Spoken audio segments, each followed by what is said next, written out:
Hi, sweeties. How are you doing? Welcome to Naya Sim, and thank you all so much for all the love and support. Hope you all are doing great. So today we'll be talking something very important, and it's about the video that actually broke out sometime where a black woman was asking why do adopt black kids, which actually became a huge trend. For like 2, 3 weeks, it was still trending, right? And called black people ungrateful, called them right to the seas, said that it's because we have so many kids roaming around. That's why we have so many black kids to be adopted, and that they are doing us a favor by adopting, and we are out here being ungrateful. I still remember that some black people also joined them to curse so many people out, right? This video is really something everybody needs to watch because the truth is that a lot of people would not believe something like this is happening if this did not happen, and it has actually got into the to be a police case and then straight to the court where rich people in Texas adopted about 5 kids and used them as slaves. Yes, and kept them in a hut where they stay, as in subjected them to heavy labor to the extent I don't even know how somebody will live in Texas and have horrifying sores. You can imagine the kind of labor that person go through or does that gave him that sore. They eat like 6 in the morning until like after 8, 12 hours and all that. You know what? Let's get into this video. This is Donald Lentz and Jeannie Whitefeather. These are the ones that have been arrested for adopting black children and allegedly keeping them in this barn here and using them for chattel slavery. That's all the screen time that I'm giving their faces, but it is important to see who is committing such heinous acts, and that's who they are. And be very careful with how I discuss this, and I want to make sure that while I'm discussing this, you also acknowledge the fact that you need to listen to the voices of adoptees, because they are going to understand this at a different level and with more experience than I have. What I will say is that situations like this from transracial adoptions are not new. This story is not a one-off. This story is not the first time we will hear of this, and it will likely not be the last time that we hear of this. What these people have allegedly done to the children that they adopted, what they have done is they have exacted and executed their hatred towards black people onto these black children, purported to care about their well-being and bringing them into their home, and then turned around and treated them completely inhumanely. Just like when I say that if you are a person who is not black but you plan on having children with a black person, then you need to make sure that you are firmly entrenched in your anti-racism work and your decolonizing work. Because if you are not, and when you are not, and you make the decision to bring black children into your home, this is what can show up when that stuff is uncovered. And by stuff, I mean racism and upholding white supremacy. And that type of work needs to be done too if you make the decision to adopt transracially. I sigh when I say that because what I've been taught and what I've learned and what I'm so grateful for learning and learning more about, adoption is not this gift that people have made it out to be, because there's so much work that needs to be done and so much more racism, violent racism, that becomes uncovered through stories like this. I'm going to use the hashtag AdopteeTikTok, and I'm going to encourage people that watch this video to check out that hashtag to find other creators to listen to. Listen to people that have been adopted, listen to adoptees, and understand that this incident is as horrendous as it is, as awful as it is nothing new. And that adoptees have been talking about situations like this for decades. We can't do better for the kids if we don't listen to the former kids that are affected by the system that is still in place, harming children.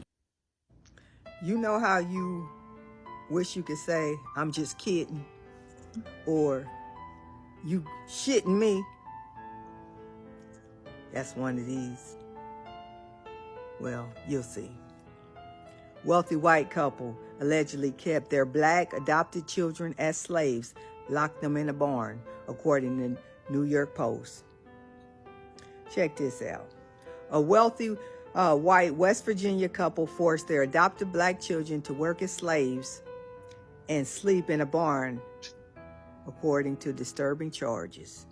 Donald Ray Lance, 63, and Jean K. Whitefeather, 62, pled not guilty to more than a dozen new charges on Tuesday after 2 teens were found locked in a crumbling shed in ratty clothing. Can you imagine that? The torture and the trauma and the PTSD that these young people are suffering and living with.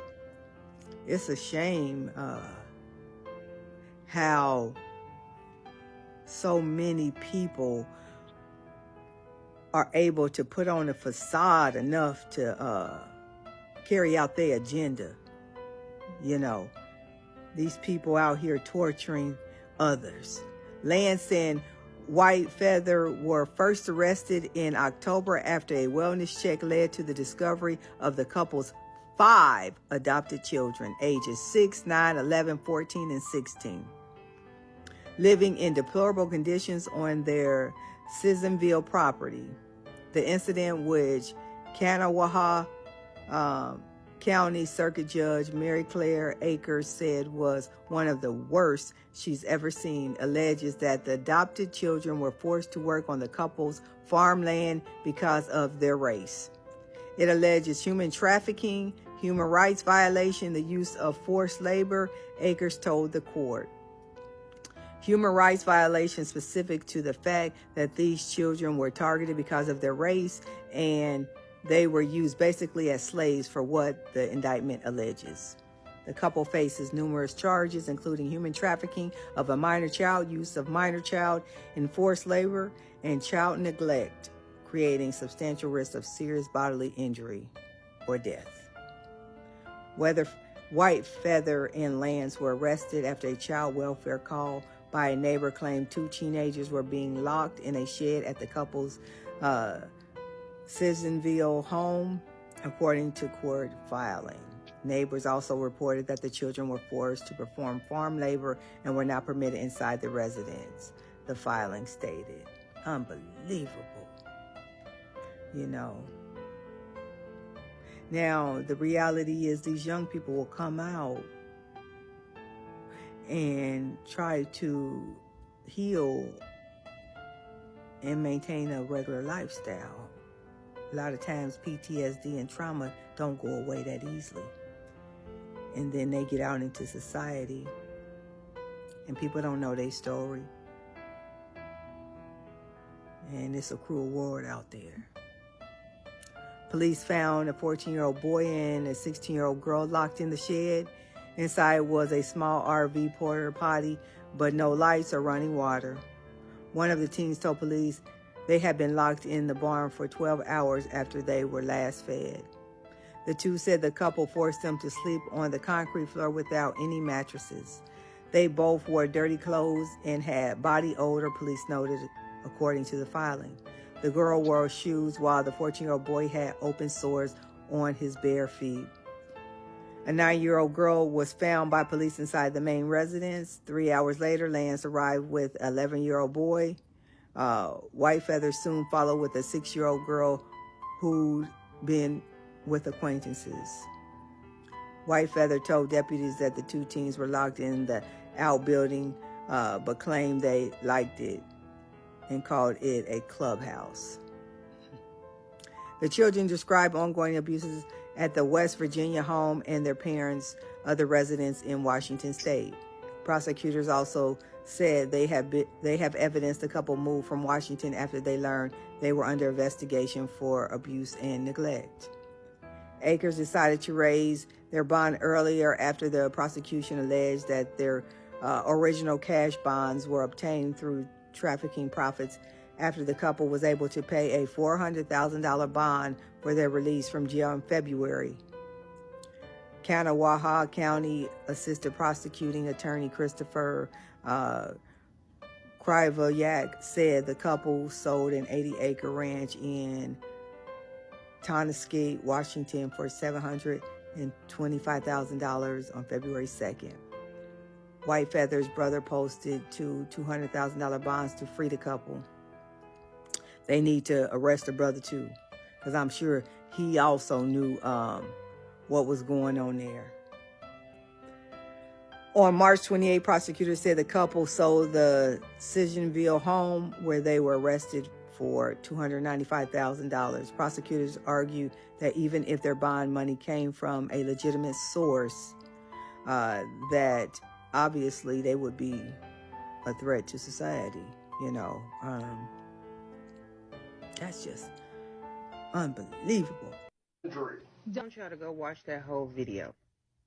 And before you lipless people come in my comment section and say, why are so many black people or black children in the system to be adopted anyway? As my mutual has said, you can kiss the entire circumference of my rear end. Keep that shit to yourself. It is so sad that it takes so long for y'all to find out the neglect of black children when you give the keys and access to our black children to Caucasian individuals. But yet, you come into black homes on a continuous basis and take them from us and give them willingly to people. Why is it that this family only was willing to adopt black children? Why is it that even celebrities that adopt black children feel like they should get a medal for doing what they should be doing anyway and helping children? But it seems like they always want to adopt the black children.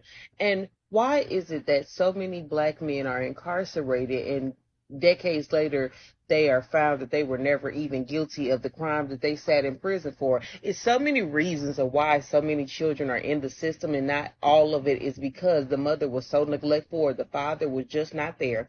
It's so many parts that there's so many pieces that play a part in why children are separated from their actual parents. But nobody wants to talk about that. Nobody wants to actually do the work of saving these little black children. It's always save little Molly, little Susie, a black child I could see on the street begging for food, because they did a whole video on that. And people will walk past a black child as if they're trash. But you put another child out there of another color and everybody wants to save them. Why is it that black children are never the ones that are worthy of being saved? This particular situation does not surprise me. I live in the state of Indiana, and I had a meeting with DHS where DHS told us that they are low on foster homes, so anybody could sign up. And they're just sticking children anywhere. And nobody sees a problem in that. And here I am trying to open a transitional house, and nobody wants to even do that, because my entire page seems to be suppressed because nobody wants to talk about the positivity that certain black people are trying to do in our own communities, because too many of us are too busy trying to be viral and talk about the tragedies versus do something about it and make changes. I pray for these children, the suffering that they've endured. I pray for their spirits, their mental, them as a whole. I pray that the next family that they are placed with, they do a better job, because where is the case manager? How did the case manager not know that these children were being treated like this? Because last time I checked, you're supposed to check on children quite frequently when they have been adopted. But even when I was in the foster care home, nobody checked on me. And even when I told my caseworker, who looks like the Rock doppelganger, that my foster father was touching me in my sleep, everybody said that I was just trying to make up something until I ran away, because I could not handle being touched by someone that was supposed to be protecting and giving me somewhere safe to stay. It is sad. But y'all, I digress. I've gone over my time limit. Please go watch her video. And if you can stomach what is being said, please do something more than just put comments in the comment section. Spread the word, repost her video, interact, engage, and actually do something instead of just saying something with dead words. Y'all be blessed and y'all be beautiful. Now, this story is sick and devastating. Listen to this. A wealthy West Virginia couple, pictured here, has recently been accused of forcing their adopted black children to work as slaves and to live inside a locked barn. And boy, do I hope they get their karma. 63-year-old Donna Lance and 62-year-old Jeanne Whitefeather of Charleston, West Virginia, pled not guilty in court today. This was to multiple new charges after their kids were found locked in a run-down shed after the children were allegedly made to do really hard labor on the surrounding farmland. The kids they targeted were reportedly ages 16, 14, 11, 9, and 6 years old. Unreal. It was said that because of their race, they were basically used as slaves. According to an arrest report from October, the 14 and 16-year-old were locked in the old 20 by 14 shed that had no lights, food, or running water. There was also a camera planted in the top left corner of the room. It was said the children reeked of body odor and were said to have been wearing extremely dirty clothes with sores on their feet after a wellness check was done on the house they lived in. Or I should say the outhouse they lived in, the shed. The outhouse had no way of being opened from the inside. It was said that the shed was located on the grounds of the couple's 5-acre, 3-bedroom, $295,000 Sissonville property. Reportedly, they also owned an 80-acre, $725,000 home in Washington, but they allegedly sold that after their arrest in October. Jeanne said that the barn where the 16 and 14-year-olds were staying at was like a teenage clubhouse and that they weren't held against their will. And a male and female teen should have never been stuck together like that anyway. She also told deputies that the children liked the shed that they were locked in. It was also said that the children were, quote, homeschooled, I'm sure. However, the teenage girl told authorities they had been locked inside that building for approximately 12 hours and they were last given food at 6 a.m. The building was said to have had only a small RV porta potty and no running water. The children were also forced to sleep on the hard concrete floor. It was said in the criminal complaint that if there was a medical emergency or a fire, the children would have had no way to get out of that outhouse, shed, whatever you want to call it. They wouldn't have been able to safely exit. Reportedly, neighbors reported to the authorities that the children were forced to do hard labor, farm labor, and they weren't allowed to go inside the main house. Court filings also mentioned that the teenage boy that was found inside of the outhouse smelled of horrible body odor and had sores on his feet, and he was barefooted. This is terrible. 3 hours after the older children were found in the locked shed, deputies then found a 9-year-old holed up in a part of the loft in the main house, like she was hiding. Then it was said that Donald came home with an 11-year-old boy, while Jeanne surrendered the 6-year-old to authorities, and she has since been staying with friends from the couple's church. So at the time that the deputies were called that day, Child Protective Services were called and they did take custody of the kids, finally. The new charges the couple are facing are human trafficking of a minor child, use of a minor child in forced labor, and child neglect creating substantial risk of serious bodily injury or death. Their bond has now been set to $500,000 each, and that is entirely too low in my opinion. The new charges are due to the couple being found guilty of human rights violations since the couple forced hard labor on the children based on their race, and they were basically used as slaves. Now, prosecutors previously mentioned concerns that the couple's original bond money from February might have come from their alleged human trafficking activities. Reportedly, they have recently sold a home and a ring. Also, reportedly, sheriff's deputies said a report was originally made in May of last year, 2023, about the couple, and then a second complaint was made in September. Well, why did it take so long for these precious angels to be rescued? Tell me that. In both cases last year, deputies said that they didn't find any wrongdoing when they made a trip inside or to the home, and that they found children inside the home and they were eating dinner. One neighbor did call CPS on the family, and she said that she saw the kids out in their yard with their heads down, that they were forced to stand in a straight line, and she also said that she saw a lot of forced manual labor. She also said this, and this isn't surprising. She said, "You never heard back from CPS about the worries."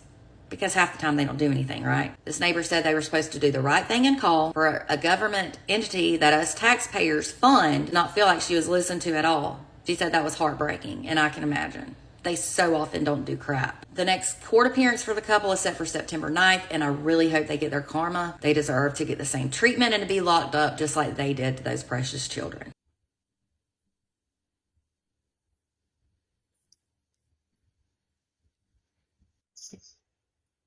So this is all I got from the stitches, and it's really very sad that I remember there was a time something like this broke out on the internet about black people. A black woman was asking, why do white people adopt black children? And it became a difficult talk all over social media because called Black people right to the seas, right? And Black people were not having it that time. Do I blame anybody? No. Why? Because they knew already. And some of them actually came out to say that if there are no Black kids all over, or if Black people are not having so much kids, or if there are no so much Black kids all over the world, that there won't be a lot of kids roaming around the street or looking for people to adopt them. And that brought a lot of talk during that time, right? Which, like, I reported all that here. But now, one thing that I have learned so far, is that when Black people say something, trust me, that is true. Go back, forward, center, or anywhere, it is true. They did not make it up. It is happening. You probably just need to wait for you to see it. Because some people actually have not seen, because I saw a lot of people saying there is nothing wrong with that. It's okay if they said to add. Even I saw some, there were also, you all saw the video back then. I probably will link it to this. You all probably also saw Black people being very mean to the Black people that also started the talk, saying that we are always very eager to talk about how do their thing or how they probably help Black people. But the reality is that some people have actually not taken their time to listen to adoptees. I think that is the correct word to use, and all that. And I have actually watched a lady who told her experience living with, she was adopted. I am not saying all, because there are also Black kids that were adopted, like they were raised by, that were taken good care of, but majority of them, it is another story. I know you all can see this, because like when I was watching this, I didn't know how, I had mixed feelings. I didn't know how to react, because how would somebody adopt 3 kids? Sorry, 5 of them, and treated them so bad?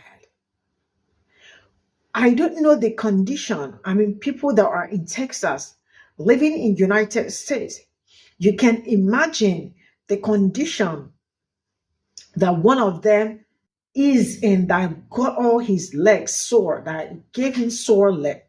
He has his foot, and he had horrible smell. I did not put the video because, because I don't want anything to affect but this is like the thing Black people talk about. And when we talk about it, they tell you to shut up, that it happened back then, that it is no longer happening. But we all can see how it is no longer happening, right? It's obvious that it is no longer happening. When we talk about slavery, they say it was years ago. Get over it. But you all can see that it was not years ago, because their intention for these kids was to use them as, like it was their own slavery period also. And it is 2024. The fact that the neighbors found out and started reporting to, I think CPS, if I'm not, but I stand to be corrected, right? Started reporting to them that there is something fishy going around there. And they refused, or probably did not attend to it. Why? Because it is not affecting them. That was why it was ignored. Because if it is, I don't know how something will be reported to them, and they decided not to. They decided not to look into it, not until this very moment, and they are pleading not guilty.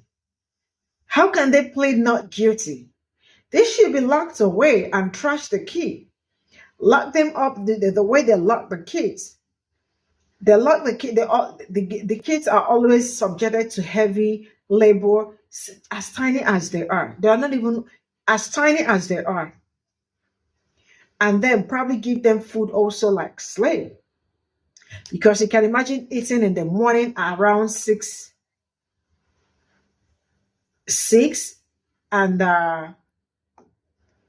then after 12 hours, you've not had anything. Kids, for that matter. So when Black people are talking and you do not know what to say, just shut the hell up and listen to them. They know what they are saying. You people probably do not understand, or probably do not want to understand. Because if you have taken your time to want to understand, you definitely will find out. But you all can see all of that right in your faces. It's happening. It happened in Texas. See you all in my next video. Bye for now.